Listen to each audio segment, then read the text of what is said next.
Once again, it's Monday mailbag time. You might be asking yourself, wasn't he in that same pair of clothes last Monday? Of course, we film a couple of these in a row, so I'm going to be in the same clothes. But I wanted to talk about the 2021 food scene. I've been seeing some headlines and some stories about the rising price of food and what that's going to look like. Of course, food costs went up a little bit last year because of the pandemic and some different things. But if you look at areas like lumber, lumber has skyrocketed. And, there's a bunch of reasons for it. There's a bunch of things that people are saying is causing it. Kind of as a trickle down of COVID. But what they're saying that will happen next is that food is going to increase pretty dramatically because of the price of some of the oils and some of the things that like processed food is made out of. So soy, corn, wheat, all the things that, are kind of grown as a commodity crop. And then what those turn into as food, that price on that food will go up. Well, then yesterday I had a conversation with a guy who was talking about chickens, and he said that a buddy of his had said, hey, he knew he raised chickens. He said, you might want to get more chickens. There's going to be a pinch in the market in poultry, and it's going to be harder to find. So he goes on to the site that he usually gets his chickens from. First of all, they were like triple the cost. But then second of all, they were all sold out. Of course, he had already bought his chickens for the year, so it wasn't any big deal. He was just going to get extra. I say all that, though, to say is that, I'm not a prognosticator, but to think about what we've seen lumber do over the last 12 months, never predicting it would go as high as it has gone. I look at the food system, and none of that I just said, it doesn't scare me. We don't get our chickens off the commodities market. We don't buy processed food that is made from soy, corn, and wheat.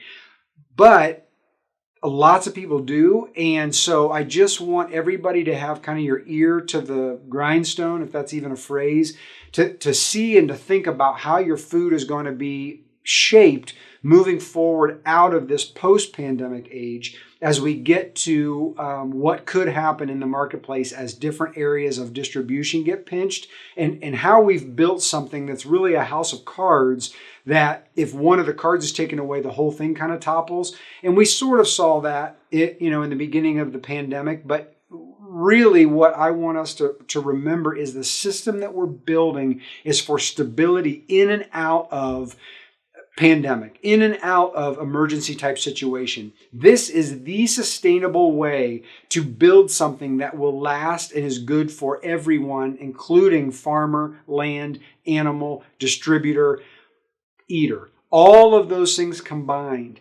And we can do it.